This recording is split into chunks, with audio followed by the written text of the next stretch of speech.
కాంగ్రెస్ పార్టీతో కలిసి నడవడానికి సిద్ధంగా ఉన్నారన్నారు వైఎస్ షర్మిల. రేపే ఢిల్లీ వెళ్లి కాంగ్రెస్ అధిష్టానాన్ని కలుస్తానని చెప్పారామె. తెలంగాణలో కాంగ్రెస్ పార్టీతో కలిసి నడవాలన్న ఉద్దేశంతోనే తెలంగాణలో పోటీ పెట్టలేదన్నారు.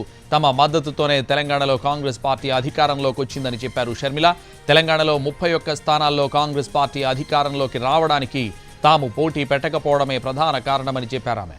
కేసీఆర్ అరాచక పాలనను అంతమొందించేందుకు తన వంతు కృషి చేశానని చెప్పారు. 2 రోజుల్లో అన్ని ప్రశ్నలకు సమాధానం చెప్తానన్నారు. కాంగ్రెస్ పార్టీలోకి చేరడం అయితే ఖాయమని చెప్పారు.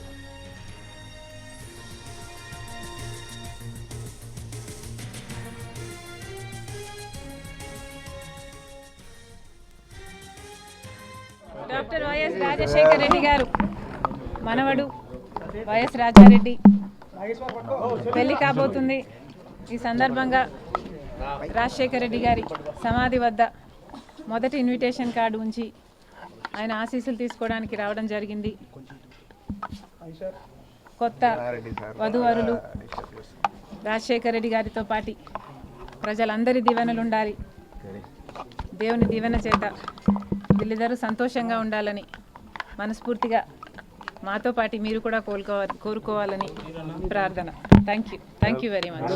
కలిసి పని చేయాలి అని ఇదివరకే నిర్ణయించుకున్నాం. తెలంగాణలో కాంగ్రెస్ పార్టీకి మద్దతు ఇవ్వడం జరిగింది. కనుకనే కాంగ్రెస్ పార్టీ ఈరోజు అధికారంలోకి వచ్చింది. కేసీఆర్ గారి ప్రజా వ్యతిరేక ప్రభుత్వాన్ని దించడంలో వైఎస్ఆర్ తెలంగాణ పార్టీ చాలా పెద్ద పాత్ర పోషించింది. 31 నియోజకవర్గాలలో కాంగ్రెస్ పార్టీ గెలుపు కేవలం 10,000 మెజారిటీతో గెలిచారు. దానికి కారణం మేము పోటీ చేయకపోవడం. వైఎస్ఆర్ తెలంగాణ పార్టీయే పోటీ చేసునుంటే కాంగ్రెస్ పార్టీకి చాలా ఇబ్బంది అయ్యేది. ఈ కృతజ్ఞత భావం కాంగ్రెస్ పార్టీలో కూడా ఉంది. వైఎస్ఆర్ తెలంగాణ పార్టీకి నేను చేసిన త్యాగానికి కాంగ్రెస్ పార్టీ వాళ్ళు విలువనిచ్చి ఈరోజు నన్ను కాంగ్రెస్ పార్టీలోకి ఆహ్వానించడం జరిగింది. కాంగ్రెస్ పార్టీతో కలిసి పని చేయడానికి నాకు కూడా ఏ అభ్యంతరం లేదు.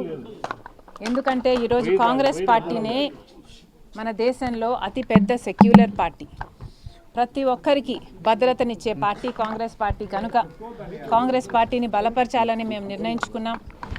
ఈ క్రమంలోనే అతి త్వరలోనే యాక్చువల్లీ రేపే ఢిల్లీకి ప్రయాణమై వెళ్తున్నాం. 1-2 రోజుల్లోనే మీ అన్ని ప్రశ్నలకు సమాధానాలు వస్తాయి.